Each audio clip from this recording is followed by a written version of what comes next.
Importance ಬಗ್ಗೆ ಹೇಳಿ, ಏನು ಇದು ಯಾಕೆ ಮಾಡಿದ್ದೀರಾ?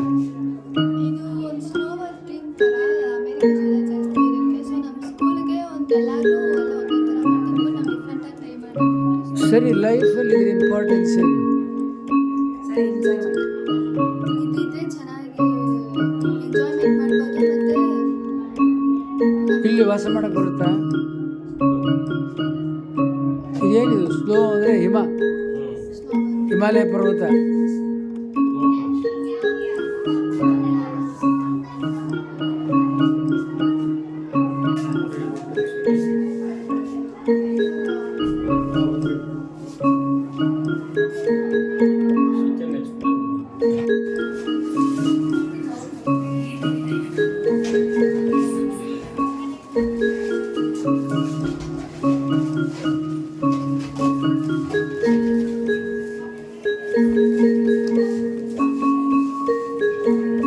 ಏನು ಇದು ಹಿಮದ ಮೇಲೆ ಮಹತ್ವ?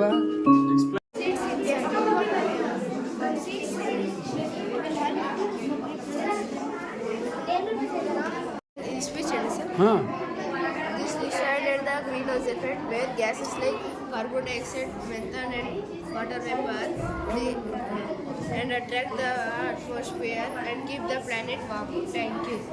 ಇದು ಯಾಕೆ ಮುಚ್ಚಿರೋದು? ಯಾಕೆ? ಇದು ಬಿಸಿಲಿನ ಮೇಲೆ ಬಿದ್ದರೆ ಮತ್ತೆ ಅದರಿಂದ ಈಚೆ ಬರೋದು. ಒಳಗಡೆ ಇದ್ರೆ ಏರ್ ಹೇಗೆ ಅಲ್ಲಿಗೆ? ಸರ್ ಅಲ್ಲಿ ಏರ್ ಒಳಗೆ ಹೋಗೋದು ಹೇಗೆ? ಸರ್ ಬಾಗಿಲುಗಳು ಇರುತ್ತೆ ಒಳಗಡೆ ಹೋಗುತ್ತೆ. ಬಾಗಿಲು ಯಾವಾಗ ತೆಗಿತಾರೆ? ವಾಟರ್ ಒಂದೇ ಇದೆಯಾ, ಎರಡು ಇದೆಯಾ? ಎರಡು ಸರ್, ಎರಡು ಈ ಕಡೆ ಒಂದು, ಆ ಕಡೆ ಒಂದು. ನೀರು ಹಾಕ್ತಾರಾ? ಎಲ್ಲಿ? ಗಿಡಕ್ಕೆ. ಇದು ನೀರು ಹಾಕ್ಬೇಕಾದ್ರೆ ಅಲ್ಲಿ ಏರ್ ಬರುತ್ತೆ ಒಳಗೆ ಹೋದಾಗ, ಇಲ್ಲಿ ಹೋದರೆ ಇಲ್ಲ. ಸೊ ನೀರು ಕಡಿಮೆ ನೀರಲ್ಲಿ ಬೆಳೆ ಬೆಳಿಬೋದು.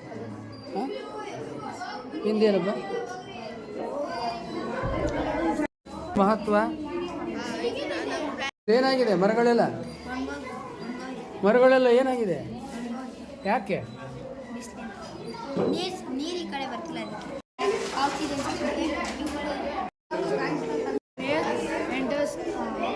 Light rays from their image entering to the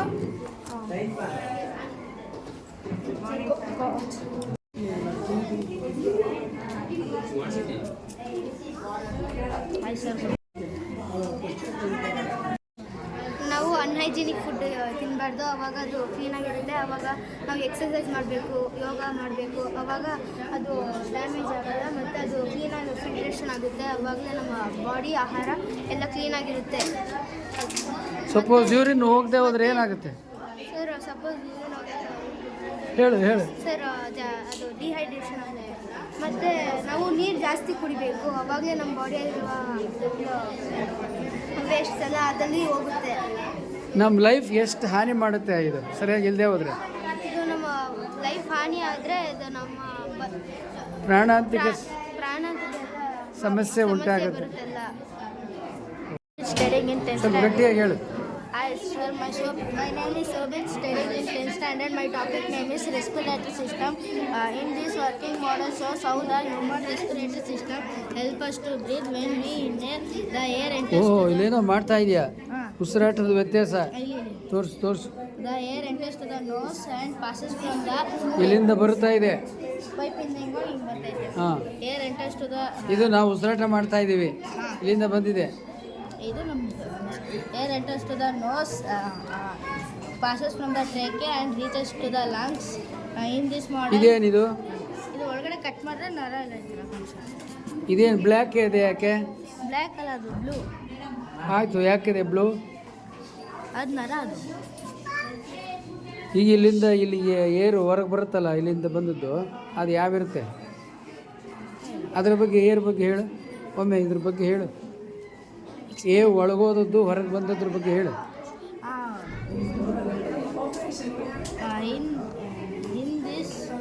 In this working model shows how the human respiratory system helps us to breathe.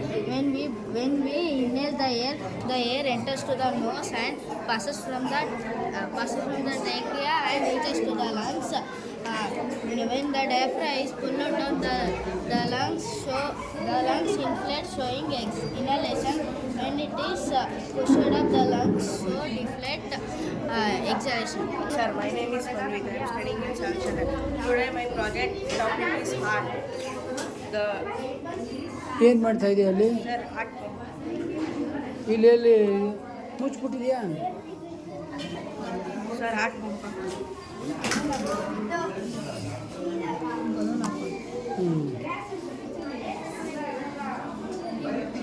The heart is a muscular organ. It controls the body use. The heart supplies blood for all parts. ಇದು Sir, it is X-ray system. ಹೇಳಪ್ಪ. It helps us to, body impure blood carries water materials. Water materials is purified inside kidney. Tiny substance like nephron cleans the blood. Reabsorbable substance are reabsorbed and waste are converted into urine. Urine flows from kidney to bladder. Bladder stores it and it is released by urethra.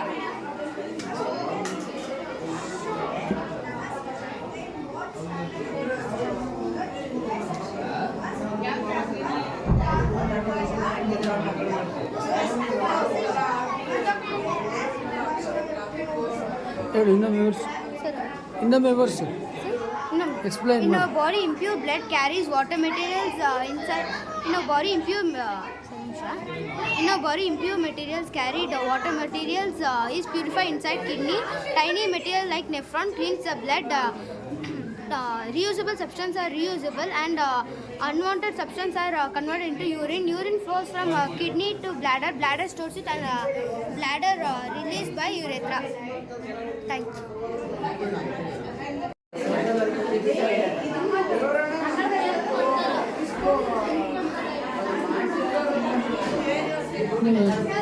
ಇನ್ನೊಮ್ಮೆ ಯಾಕೆ?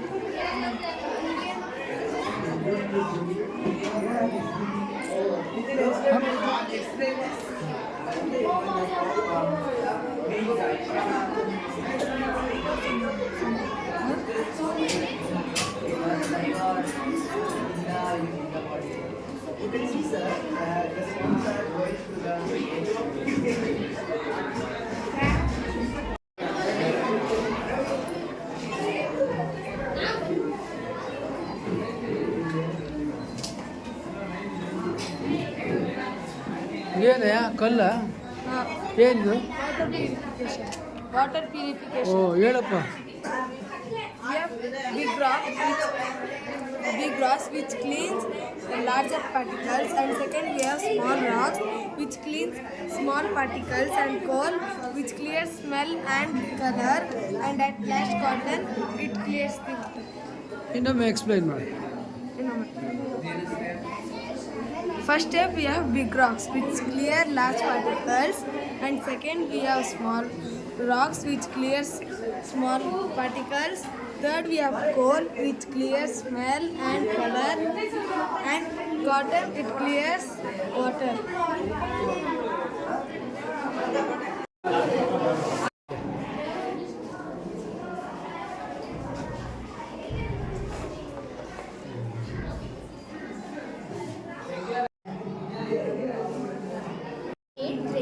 My topic is on solid shapes. First, cube. Cube is formed by a square with height equal to the sides of a square. Next, cuboid. Cuboid is formed by a giving height to a rectangle. Cylinder. Cylinder is formed by giving height to a circle. Cone. Cone is a tapered circle. Prism. Prism is a tapered square. For prism we can tell pyramid also. Some of the properties of solid shapes are: for cube we have 6 faces, 12 edges and 8 vertices. For cuboid we have 6 faces, 12 edges and 8 vertices. For cylinder we have 2 flat face, 1 curved face and 2 edges. For cone we have 1 flat face, 1 curved face, 1 edge and 1 vertices. You can see some properties of solid shapes like surface area and volume. Thank you, sir. R is the section of the circumference. Quadrature. A quadrature is the straight line linking two.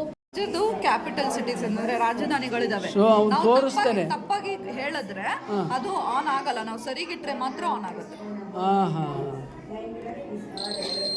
So ಮಹಾರಾಷ್ಟ್ರದ್ದು ಮುಂಬೈ. ಕರ್ನಾಟಕದಿಡ first. Karnataka India capital city ಇಂಡಿಯಾದ ಯಾವುದು?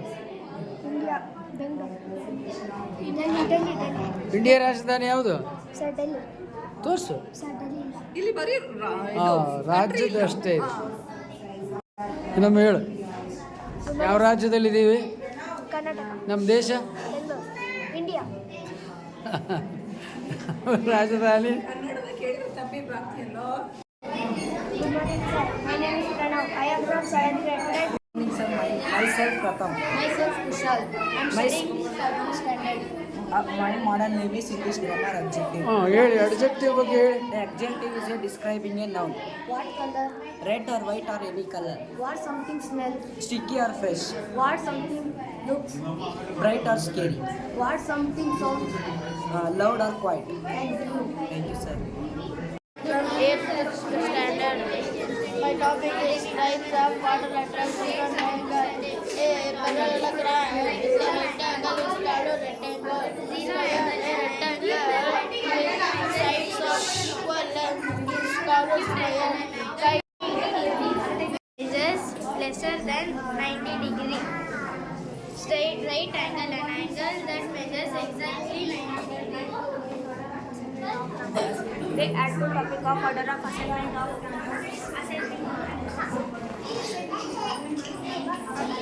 ಆಯಿತು. ascending order and descending order. Ascending order means in number or arranged from smaller to bigger is called ascending order. Descending means bigger to smaller is called descending order. Thank you. Even number. ಇರಲಿ ಹಾಗೆ ಹೇಳು, ಪರವಾಗಿಲ್ಲ. Even number that ends with 2, 4, 5, 7, 8 are called even number. Odd number 1, 3, 5, 7, 9 are called odd number. Prime Oh. number. ಅದು natural numbers ಅಂತ ಕರಿತೀವಿ ಇಂಗ್ಲೀಷಲ್ಲಿ. ಅದಾದಮೇಲೆ but ಅವರು ಝೀರೋ ಅನ್ನೋ ಒಂದು ನಂಬರ್ನ ಆ್ಯಡ್ ಮಾಡ್ತಾರೆ, ಅದನ್ನು ಕನ್ಸಿಡರ್ ಮಾಡ್ತೀವಿ ಹೋಲ್ ನಂಬರ್ಸ್ ಅಂತ ಹೇಳ್ತೀವಿ. ಅದಾದ ಮೇಲೆ ನಮಗೆ ನೆಗೆಟಿವ್ ವ್ಯಾಲ್ಯೂಸ್ಗಳಿದ್ದಾವೆ ಸ್ಕೇಲಲ್ಲಿ, ಹಾಗಾಗಿ ಅದನ್ನು ಇಂಟೀಜರ್ಸ್ ಅಂತ ಹೇಳ್ತೀವಿ. ನೆಗೆಟಿವ್ ನಂಬರ್ಸು 0 ಮತ್ತು ಪಾಸಿಟಿವ್ ನಂಬರ್ಸ್ ಎಲ್ಲನೂ ಸೇರಿ ಇಂಟೀಜರ್ಸ್ ಅಂತ ಕರಿತೀವಿ. ಅದಾದಮೇಲೆ ಭಾಗಗಳನ್ನ ನಾವು ರ್ಯಾಷನಲ್ ನಂಬರ್ಸ್ ಅಂತ ಕರಿತೀವಿ.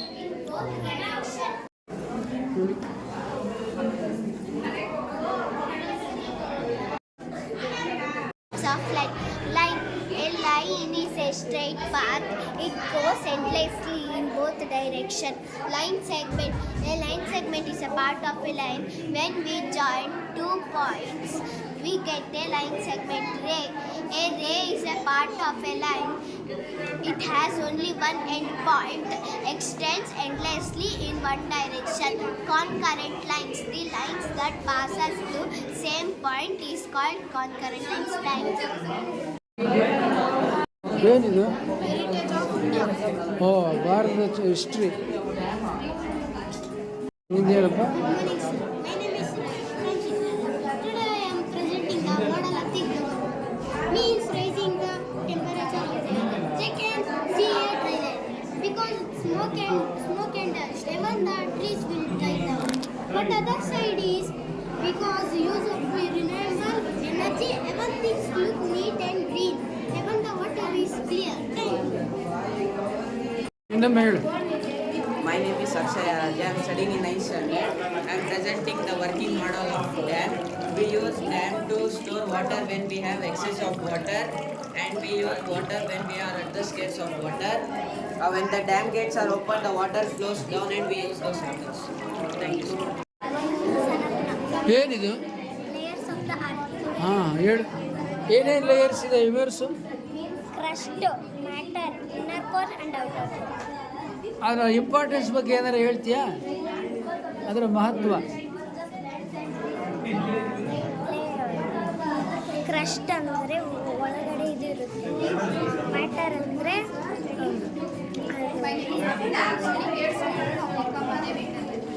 Today I am presenting the ancient life and modern life. In ancient life, my name is Namita. I am studying 8th standard of Akka Mahadevi International School. Today I am presenting the ancient life and modern life. In ancient life, we can see many animals, trees, and people stay in caves and people use fire. But in modern life, we can see well-made roads, well-managed buildings, and street lights, parks, etc. Thank you, sir. ಚೆನ್ನಾಗಿದೆ. Sir, rail and water. Four types of transport system in our country: air transport, road transport, rail transport, and water transport. These four types of transport system is very important in our country to develop. In air transport, we can travel toward the earth where we can go. In road transport, we can travel toward the cities areas. In rail transport, we can travel toward the states which we need and which need to go. In water transport, we can travel to anywhere, and in that we can goods services can travel. In big ship, we can travel to bikes, cars. Thank you, sir. Have a nice day. Day and night ಇಲ್ಲಿ projection ಮಾಡಿದ್ಯಾ? Okay. This standard, we have made a model of concept day and night. We can see in this model, in the place where sun is shining, it is day, and the opposite side is dark and night. This happens due to the rotation of the earth. Thank you. ವಾಯುಮಾಲಿನ್ಯದ ಏನಾರ ಬಗ್ಗೆ ಹೇಳ್ತೀಯಾ? ಏನು? ನಾವು ಓಡಾಡಲ್ಲ ವೆಹಿಕಲ್ಸ್ಗಳಲ್ಲೆಲ್ಲ ಇದು ವಾಯುಮಾಲಿನ್ಯ ಎಲ್ಲ ಇರುತ್ತೆ. Health ಮೇಲೆ ದುಷ್ಪರಿಣಾಮ ಏನು? ದುಷ್ಪರಿಣಾಮ ಅಂದರೆ ನಾವು ಗಾಡಿ ಎಲ್ಲ ಓಡಿಸ್ಬಾರ್ದು, ಸೈಕಲ್ಲು ನಡ್ಕೊಂಡೋದ್ರೆ. ಆರೋಗ್ಯದ ಮೇಲೆ ಏನು ಕಾರ್ಬನ್ ಡೈಆಕ್ಸೈಡ್ ಕೆಟ್ಟ ಪರಿಣಾಮ? ಅನಾರೋಗ್ಯ ಹೆಚ್ಚಾಗುತ್ತೆ, ಎಲ್ಲ ರೋಗಗಳು ಹೆಚ್ಚಾಗುತ್ತೆ. ಹೇಳು. ಎಲ್ಲ ರೋಗಗಳು ಹೆಚ್ಚಾಗುತ್ತೆ. Very good. ಬ್ಲಡ್ ಸರ್ಕ್ಯುಲೇಷನ್ ಏನಾಗುತ್ತೆ? ಬ್ಲಡ್ ಸರ್ಕ್ಯುಲೇಷನ್ ಡಿಕ್ರೀಸ್ ಆಗುತ್ತೆ. ಸ್ಟ್ರಕ್ಚರ್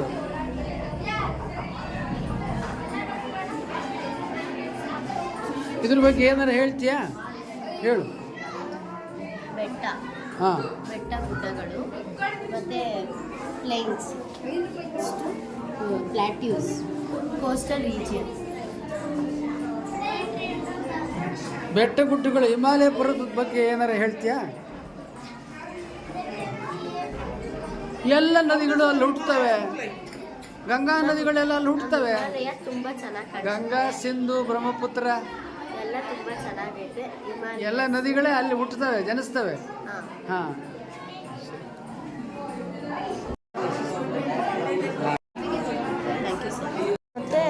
ಮತ್ತು ಜ್ಞಾನ ಇರಬೇಕು ಓದೋ ಕಡೆ, ಮತ್ತು ಥಿಂಕಿಂಗ್ ಇರಬೇಕು.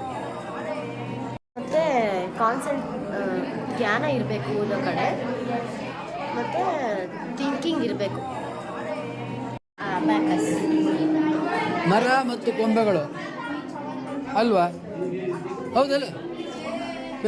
ಬೆನಿಫಿಟ್ ಆಫ್ ಅಬಾಕಸ್ಸಾ, ಮ್ಯಾಥಮೆಟಿಕ್ಸಾ? ಸರಿ ಹೇಳು. ಮ್ಯಾಥಮೆಟಿಕ್ಸ್.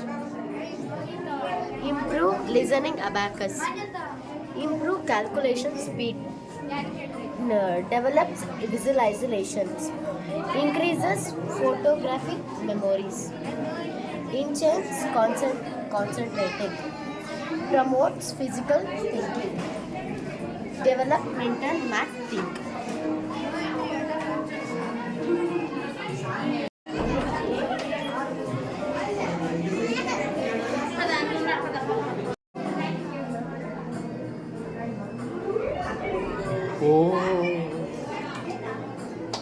ಉಲ್ಕಾಪಾತ,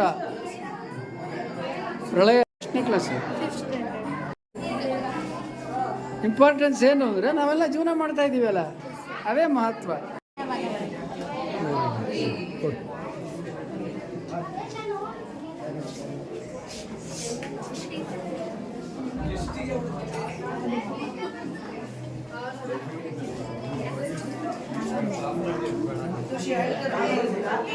ನಾನು ಒಂದು ವಚನವನ್ನು ನಿಮಗೆ ತೋರಿಸಲು ಹೇಳು. ಮರವಿದ್ದು ಫಲವೇನು ಹೇಳಿದ ತನಕ, ಧನವಿದ್ದು ಫಲವೇನು ದಯವಿಲ್ಲ ತನಕ, ಅಗಲಿದ್ದು ಫಲವೇನು ಮನವಿಲ್ಲ ತನಕ, ನಾನಿದ್ದು ಫಲವೇನು ಗುಣವಿಲ್ಲ ತನಕ, ಚನ್ನ ಮಲ್ಲಿಕಾರ್ಜುನ ದೇವ. ನನ್ನ ಹೆಸರು ಅಭಿಲಾಷ್.